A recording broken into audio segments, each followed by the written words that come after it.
It was a little closer than we'd like, but the Celtics were able to pull out that win. Jayson Tatum has leveled up. I'll tell you how. Marcus Smart is seeing things I can't believe that he's seeing, and he's just going nuts with his passing. And the Celtics defense, it's actually showing signs of progress. I got the numbers to back it up right now on the Locked On Celtics podcast. Be ever ready. Recognize the city of champs. Boston, baby, we do what you can't. Locked on number 18, Tatum and Brown, J-team, step back. We gon' wet that and slay teams. Of course, the Celtics, who else could it be? Screaming like KG with the Larry O.B. Karalis above average, assessing the team status. Best daily pod, no cap, salary matching. Clutch like Bird the DJ, keep John on replay. Prime time, dapping up the truth on the sideline. Raining J's, how it started, raising banners, how we finished. Locked on Celtics pod, home of the winners. B. Hey, welcome back to the Locked On Celtics podcast, right here in the Locked On Podcast Network, where it is your team every day. And I am here for you every day with a free, fresh podcast that drops directly to your device if you're subscribed. So make sure you are subscribed wherever you love to get your podcast. It's also on YouTube. You can subscribe there. I love it when you make this show your first listen every day. I'm John Karalis, former professional basketball player, now covering the Celtics for Boston Sports Journal. And I wrote the book, The Boston Celtics All-Time All-Stars.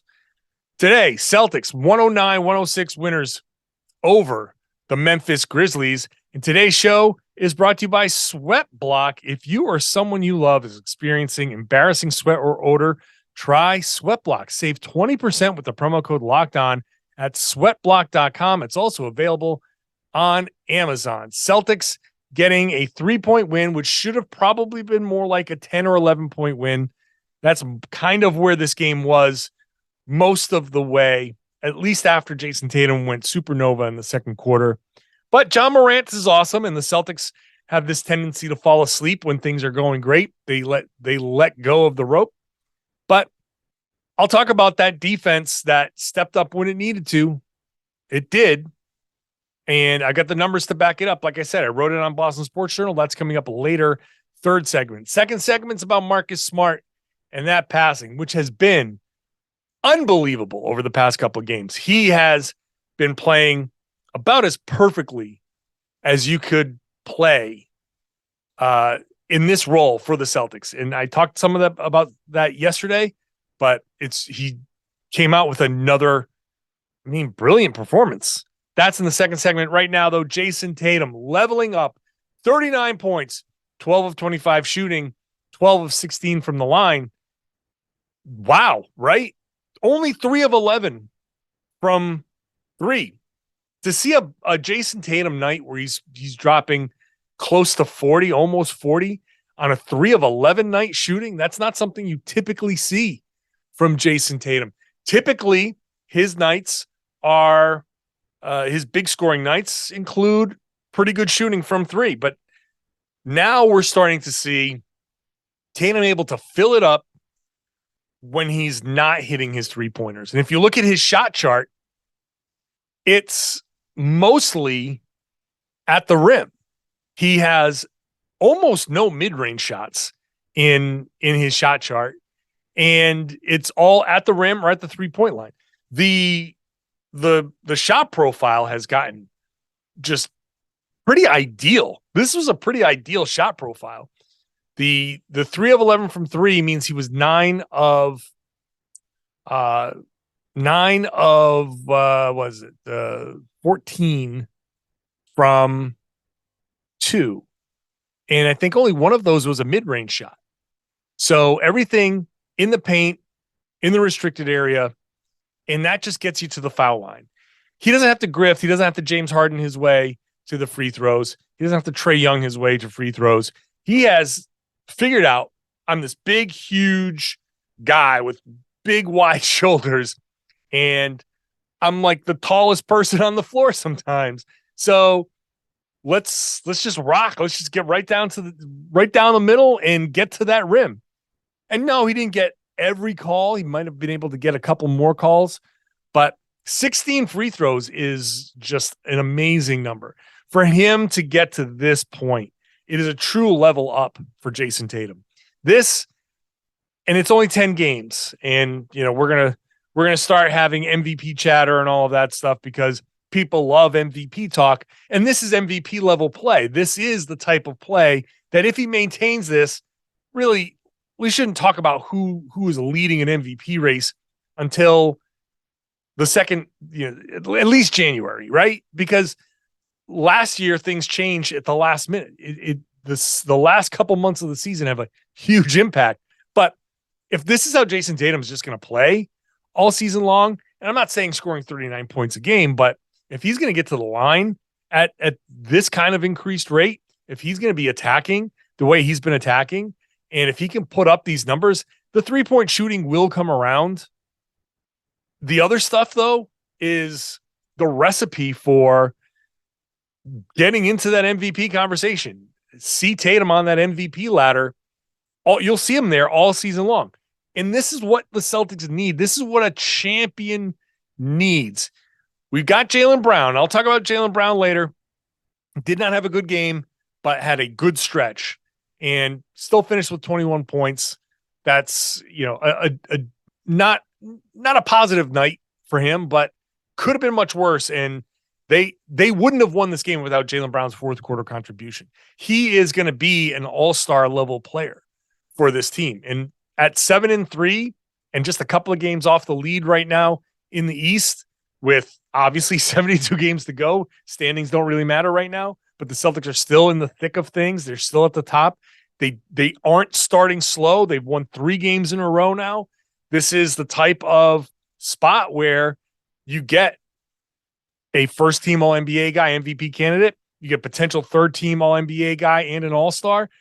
That's where this is heading. Tatum is playing at an MVP type of level. You put a lot of pressure on the other team by attacking the way he has. You put a lot of pressure on the other defense to make the right reads and the right play. And, Tatum only had 2 assists, probably because Smart had 12 of them. But this is where you start setting up your teammates. And it's not even just the assists.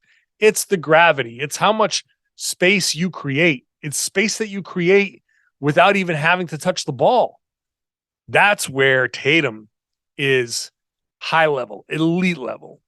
This type of game against the Grizzlies, who admittedly not a good defensive team. This was 2 teams with high powered offenses and not great defenses overall.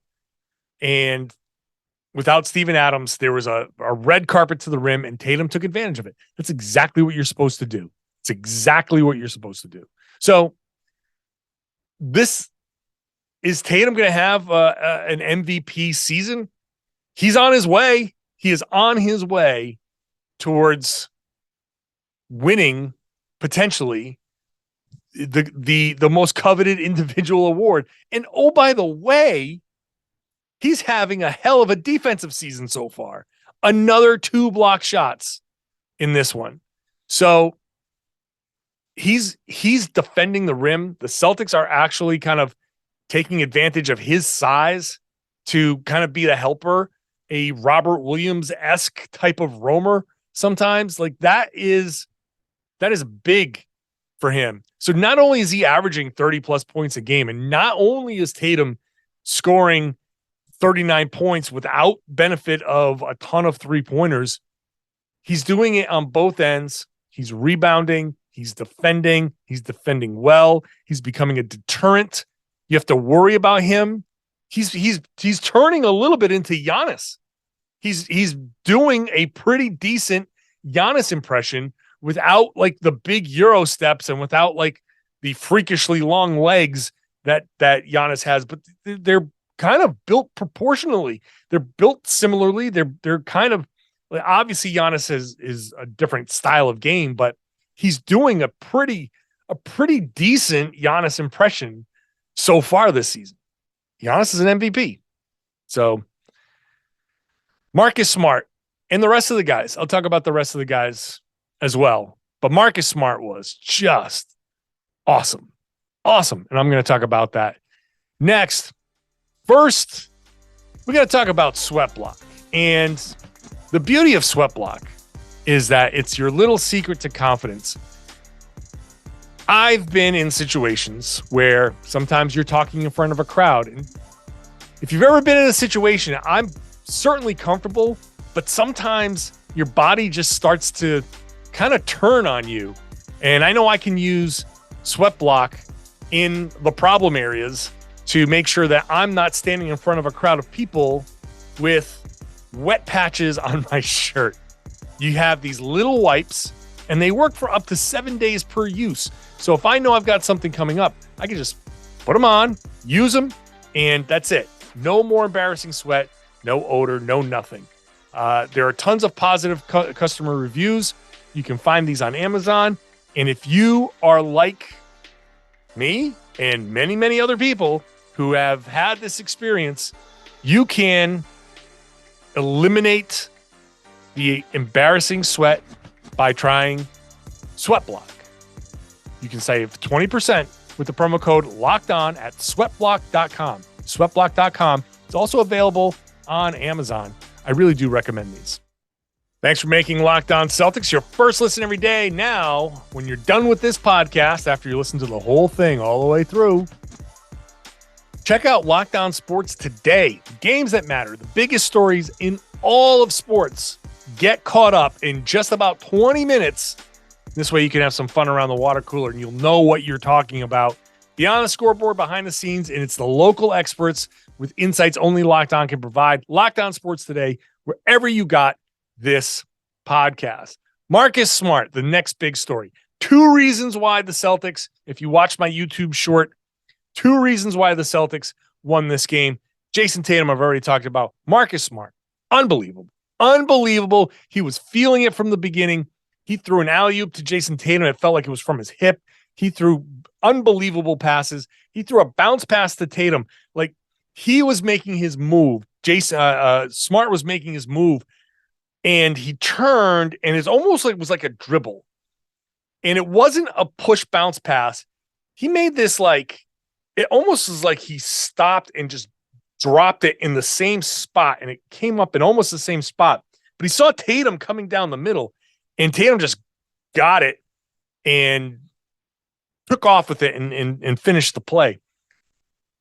Smart is passing like a fiend. He is seeing things out there. He had one play where he drove, and I don't know how he saw Jaylen Brown coming from the top left. If I'm Smart and I'm driving from the right side, kind of down the middle, his peripheral vision has to be amazing. He's just got to be you have to recognize, you have to see you have to know where your players are. You have to know where the defenders are. You have to trust your players that, hey, if I'm doing this and I see this guy doing this, I know Jaylen Brown better be cutting down the middle. And Jaylen Brown was cutting down the middle. Boom, gets the pass, double pump, dunk. It's unbelievable. The way Smart is playing right now, these last 2 games, bottle it up, save it, crack it open in the playoffs. Just whatever he's doing, the same breakfast, have the same lunch, take the same nap, listen to the same songs in your earbuds before when you're warming up.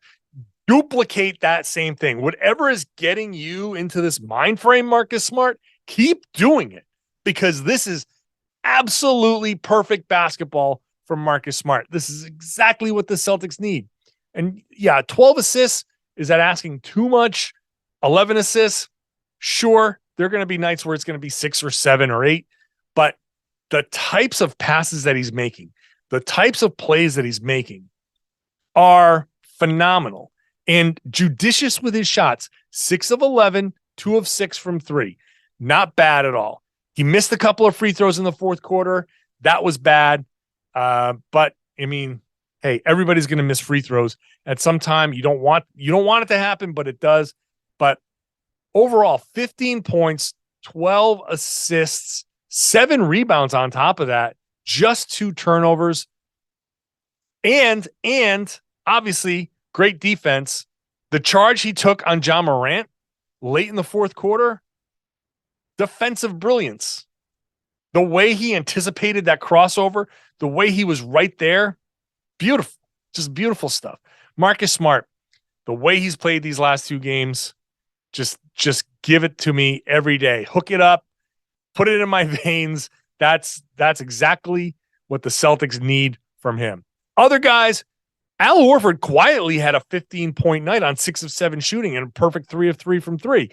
I was looking through the box score at the end of the game, doing my game story for Boston Sports Journal, and I was like, wait a second. This just kind of flew under the radar. 15 points, 6 rebounds, a couple of assists, a steal, no turnovers. It was amazing. And he played 32 and a half minutes. Maybe a couple of ticks too much, but well, that was okay. That's okay. That's about the max for him. Jaylen Brown did not have a good game. He did not have a good game. But in the first 3 quarters, Jaylen Brown, 6 of 17, 5 turnovers through the first 3 quarters.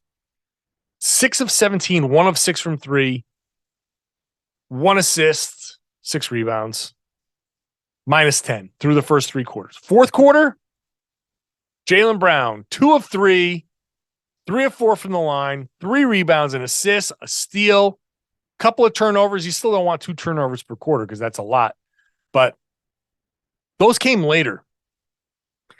And then he was a plus 4 in the quarter. 7 points in the quarter. He had 20 overall. 7 of them came in that fourth quarter. Perfectly timed because he had a stretch. Ja Morant is awesome. What can you say about Ja Morant? Ja is just, you give him a sliver of daylight and he's gone. It's like you fill something. If you want to see if there's a crack anywhere, you fill it with water, and water will always find the crack. That's what Ja Morant is. He'll find any crack in your defense and he will just slide right through it and get to the rim.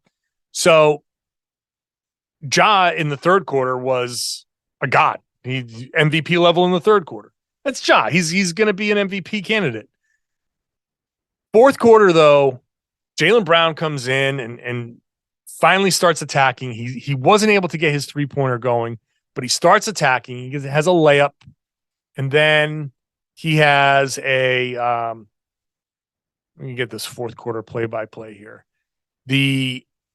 Just to refresh my memory, because Ja gives them the lead, and Jaylen Brown has a layup, gets fouled, gets both free throws, ties the game up, has a steal where he sneaks up on John Conchar, where they get the clear path foul. That was going to be a Jaylen Brown dunk. So they get 2 free throws out of that. Then later on, Jaylen Brown, another layup. Then later on, Jaylen Brown gets the steal and the kick ahead to Tatum for a dunk. There's a stretch there in the fourth quarter where the Celtics break this game open. It goes from 85-84 to 105-94 Celtics. So a huge swing where the Celtics, what's that? 21-9 run in the fourth quarter. 21-9 run. And that is fueled almost entirely by Jaylen Brown. I honestly impressed that Jaylen was able to pull that off because he was not playing well. He had a couple of turnovers were kind of silly. He put his head down too much and drove and got himself into trouble. Some of those drives look very much like they did against the Warriors in the finals. He's forcing it a little too much. And I don't know why, but he figured it out long enough to be the catalyst for the Celtics winning this game. They don't win this game without Jaylen. doing what he did in the fourth quarter. They needed somebody to step up, and he did. So in the past, I feel like Jaylen would have just let the whole game float by. He would have he gets in his own head, and he has these games sometimes, and he would have just been lost the whole game. And you just hope that the next game he can bounce back. For him to have that stretch shows how good he's become, and that he's able to at least start to snap out of these funks.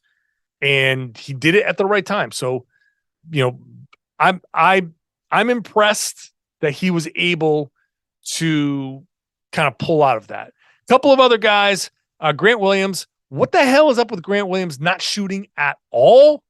That's one of the things I can't wait when I go to rewatch this game later on Tuesday, just to see what do you mean no shots? How do you get no shots? Now, a couple of them, it seemed like he was teeing them up and he traveled, and good for him for making the 2 free throws to ice the game at the end. Finally, like after Tatum missed 2 free throws and Marcus missed 2 free throws, that was, good that he was able to hit those, but also no shots. You got to be better than no shots.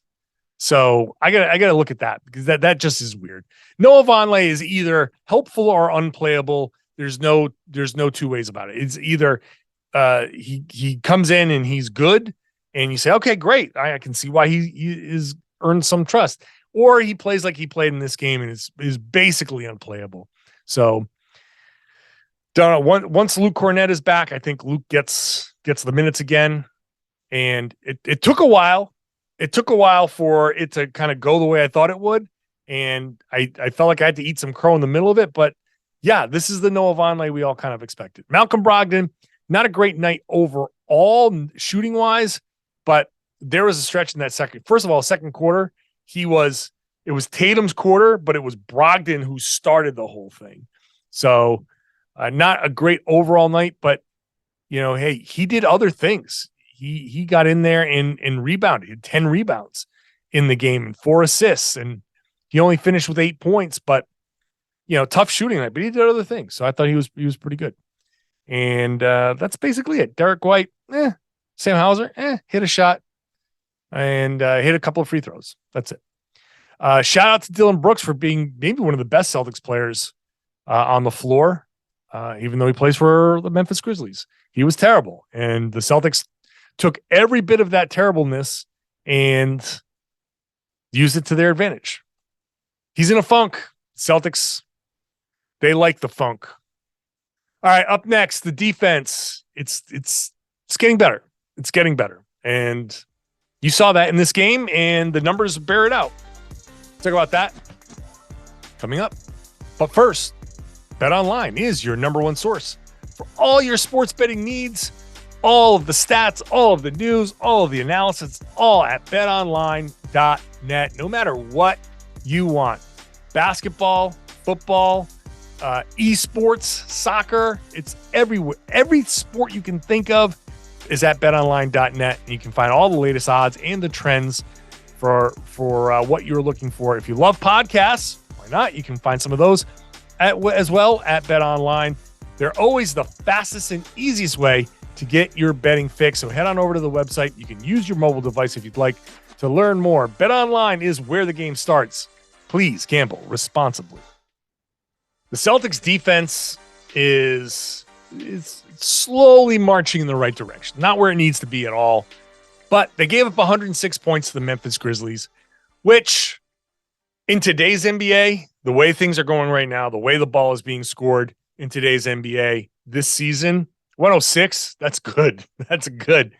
It's their third lowest total points allowed this season. And aside from the Cavaliers, this is the best offense that they've seen all season. Under the current rankings, Memphis and Cleveland are tied in offensive rating with just under 115 points per 100 possessions. They held the Miami Heat to fewer points, the Washington Wizards to fewer points, but those are currently in the bottom 10 in the league. So those aren't offenses that are working very well right now. And so this was a good offense, and the Celtics still held it to 106, which is good. Now, some of that is Ja Morant wasn't on the floor in the 2 quarters that they held the Grizzlies to 20 and 21 points. That was great. 21 points in the fourth quarter, 20 points in the second quarter. It just happens to be the majority of the time where Ja Morant is sitting.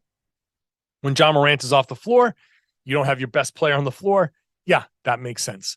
But look, the Celtics have given up they've only held teams to less than 25 points per quarter 9 times.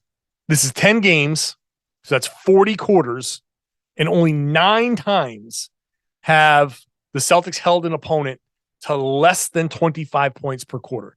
Now, when I use that less than 25 points, because if you hold a team to less than 25 points in each quarter, you're holding them to under 100. So 25 is the baseline. If you can hold a team under 100, you're almost always going to win that game. And so the Celtics in 40 quarters, only 9.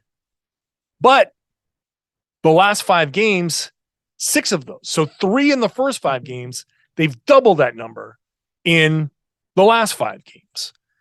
So that's good. The defensive rating, 117. So they've given up over the first 5 games, 117 points per 100 possessions they were giving up. Over the last 5 games in this stretch, 109.4. Not good, but not 117. You're just about 8 points. You've shaved just about 8 points off of that. And you're playing good teams. The last 5 games include the Cavaliers. It includes the Grizzlies. You're playing teams with high-powered offenses. So that's a good sign. The Celtics are starting to trend in the right way. And you saw that defense in the fourth quarter, even after. Now, I'm not talking about that last stretch where the Celtics certainly kind of gave up. Ja Morant was trying to take over, and that's where Smart took that charge. And that's, you had Tatum playing good defense on him, and you had a lot of stops that led to that Celtics deficit going up into a lead. That 21-9 run. 21 is the Celtics offense being great. 9 points in over most of the quarter was great defense. That was really good defense. They started rebounding well.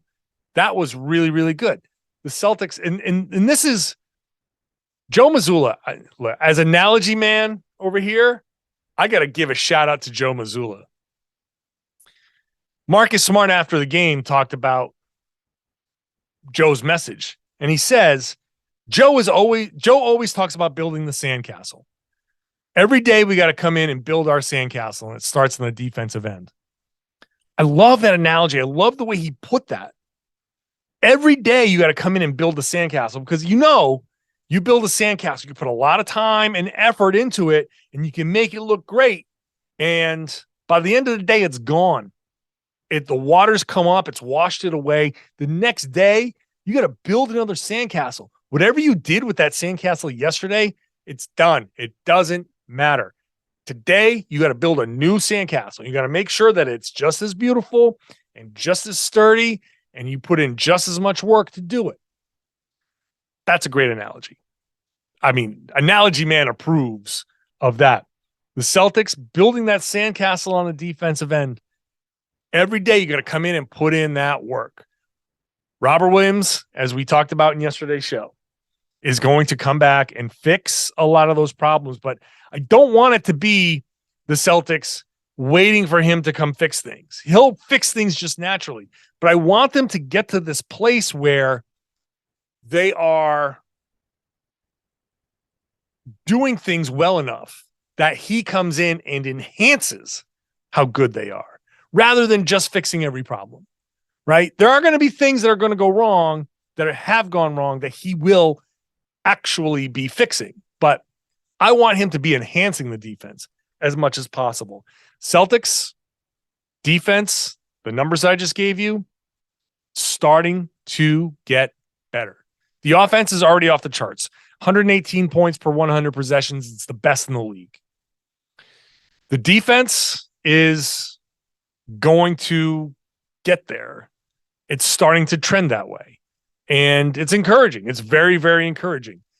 Still not where it needs to be for sure. And still has too many lapses and too many times where they give up the, runs, and they still have not been great at closing things out.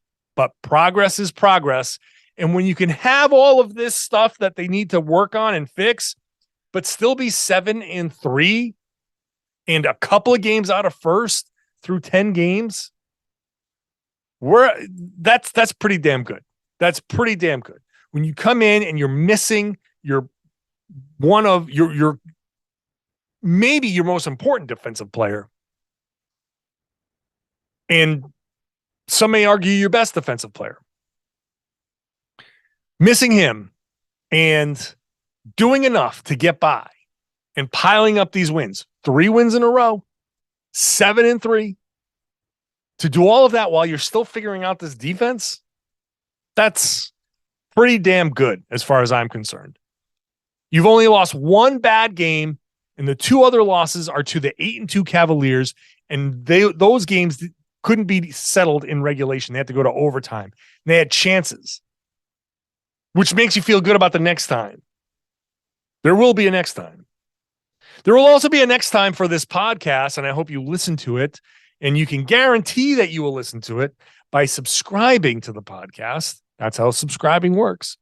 Wherever you get your podcast, however you like to listen, Apple, Spotify, Google, some other apps, whatever it is, Locked On Celtics exists. So if this is your first time, welcome. I'm glad you're here. I hope you enjoyed the podcast. If you're a regular listener or a watcher, show is on YouTube. Feel free to watch the show. You can see my new backdrops and my t-shirts and all that stuff, and see all my wild gesturing because I'm a Greek that talks with my hands. You can do all of that on YouTube.